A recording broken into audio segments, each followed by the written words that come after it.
ಲೋಕೋಪಯೋಗಿ ಇಲಾಖೆಯ ಸಚಿವ ಸತೀಶ್ ಜಾರಕಿಹೊಳಿ ಅವರ ಅಳಿಯ ಹಾಗೂ ಬೆಳಗಾವಿಯ ಅಬಕಾರಿ ಹೆಚ್ಚುವರಿ ಆಯುಕ್ತ ವೈ ಮಂಜುನಾಥ್ ಅವರಿಗೆ ಸಂಬಂಧಿಸಿದ ನಿವಾಸ ಮತ್ತು ಇತರೆ ಸ್ಥಳಗಳ ಮೇಲೆ ಜಾರಿ ನಿರ್ದೇಶನಾಲಯ ಅಂದ್ರೆ ಇಡಿ ಅಧಿಕಾರಿಗಳು ಬುಧವಾರ ಮುಂಜಾನೆ ದಾಳಿ ನಡೆಸಿದ್ದಾರೆ. ಬೆಳಗಾವಿ, ಮೈಸೂರು, ಬೆಂಗಳೂರು ಹಾಗೂ ಹಾಸನ ಜಿಲ್ಲೆಯ ಅರಸೀಕೆರೆ ಸೇರಿದಂತೆ ಒಟ್ಟು 6 ಕಡೆಗಳಲ್ಲಿ ಏಕಕಾಲದಲ್ಲಿ ಶೋಧ ಕಾರ್ಯಾಚರಣೆ ನಡೆಸಲಾಗಿದೆ. ವೈ ಮಂಜುನಾಥ್ ಅವರಿಗೆ ಸಂಬಂಧಿಸಿದ ಹಲವು ಸ್ಥಳಗಳಲ್ಲಿ ದಾಖಲೆಗಳು ಮತ್ತು ಆರ್ಥಿಕ ವ್ಯವಹಾರಗಳ ಕುರಿತು ಪರಿಶೀಲನೆ ನಡೆಯುತ್ತಿದೆ.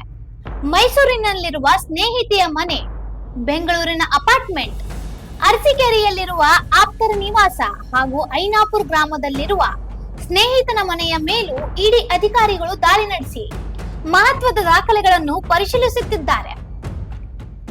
ಬಳ್ಳಾರಿ ಜಿಲ್ಲೆಯ ಮಾಜಿ ಸಂಸದ ದೇವೇಂದ್ರಪ್ಪ ಅವರ ಪುತ್ರರಾಗಿರುವ ವೈ ಮಂಜುನಾಥ್ ಅವರ ವಿರುದ್ಧ ಬೇನಾಮಿ ಹೆಸರಿನಲ್ಲಿ ಜಮೀನು, ಬಾರ್, ರೆಸ್ಟೋರೆಂಟ್ಗಳ ಮೂಲಕ ಅಕ್ರಮ ಆಸ್ತಿ ಸಂಪಾದನೆ ಮಾಡಿರುವ ಆರೋಪ ಕೇಳಿಬಂದಿದೆ.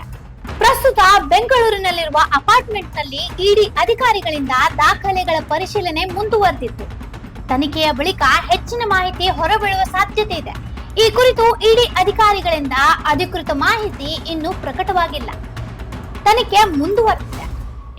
ಇನ್ನೂ ಅಪ್ಡೇಟ್ಗಳಿಗಾಗಿ ಫಾಲೋ ಮಾಡಿ ವಾಯ್ಸ್ ಆಫ್ ಏನೋಗ್ರಾಮ್ಗೆ.